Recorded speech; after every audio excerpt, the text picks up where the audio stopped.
the first race of the year is in the books. Isaac just finished the Connect 200. It was kind of an unplanned race. That kind of got sprung on you a little bit. But this is the first race from the kennel this year, and we're going to try to keep everybody updated with all the races going on. We got people planning to run in numerous mid-distance races, many of them in January. It seems like it's every weekend. I just wanted to catch up with you a little bit on how the race went. You found out that you were racing how long before the race? It was about 3 or 4 days. Plenty of time. Were you stoked? Or was it kind of like nerve? Would you have preferred to know in November, October, or was it almost better not having time to worry about it? You know, there was something about it that was pretty nice. Just, okay, this is what you have to do. You have to pack, you have to get ready. But I mean, the dogs were where they needed to be, so we weren't concerned about that at all. But sometimes having a little bit of a push really helps. Yeah. Just to put it in context, I wasn't sure if this race would be going. It's a race that oftentimes gets canceled, being earlier in the year. The rivers aren't frozen. And I honestly completely forgot about it. And then it came up in casual conversation elsewhere about this race. And I was like, oh yeah, that is this weekend. So came back, there's space in it. We got Isaac signed up for it. The Connect 200 is a 200-mile race. And many of the dog races, it's the Copper Basin 300. The Connect 200, it's pretty simple. Tell me about the dogs you're running in there, kind of who they were, ages, and what the goal was in that race. So I guess the majority of my team, I was running a 12-dog team. The majority of my dogs were 2 years old. So this was their first race, which has been pretty exciting. It's the team I've been working with primarily this fall. And then I had a number of 3-year-olds who had run in a few mid-distance races last year. So their experience was really nice to have. And then I also ran 2 dogs off of your winning team from last year. Gamble and Wes, yeah, a little bit of experience. You could say that. I feel very blessed to have those dogs out there. They were incredible. How long have you been here? Yeah, so this is my 3rd winter here at the kennel. So basically started mushing 3 years ago, yeah. Yeah, and that was kind of the beginning of your mushing when you came here. How many races have you done and what were they?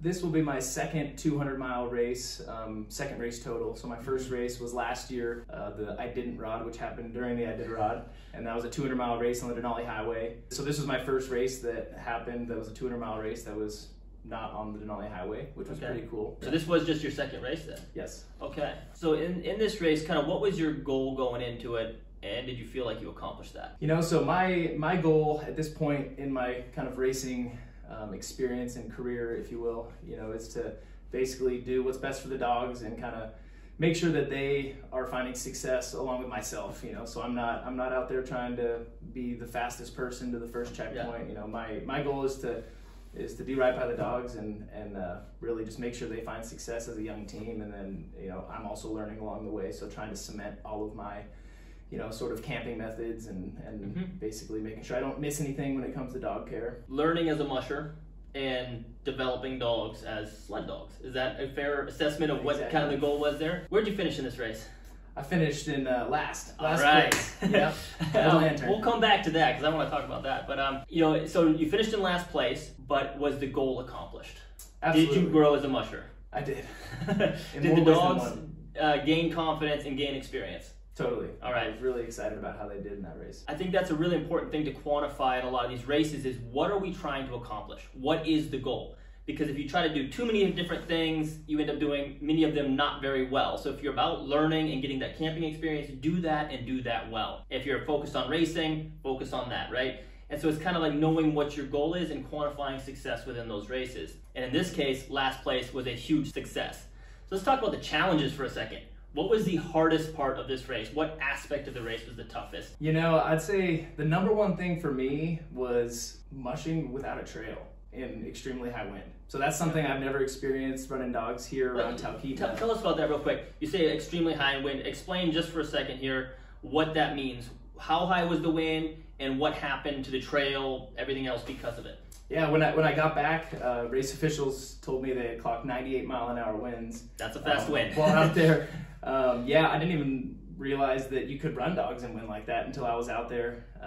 But being out there and having your sled that's fully weighed down, just rolling, and just being knocked over. And at one point I remember hanging off my sled and just like a surfer does when they hang tent, and just dragging my hand, just trying to throw a little weight just to keep my sled from getting knocked over. We were getting blown around, but the dogs performed exactly like they were supposed to, which is awesome because they don't get to see wind like that. Sure. So what happens to the trail when it's blowing 98 miles an hour? Disappears. Okay. The trail markers in certain sections of the trail got knocked over, so they were non-existent, you know, and I could barely see my team.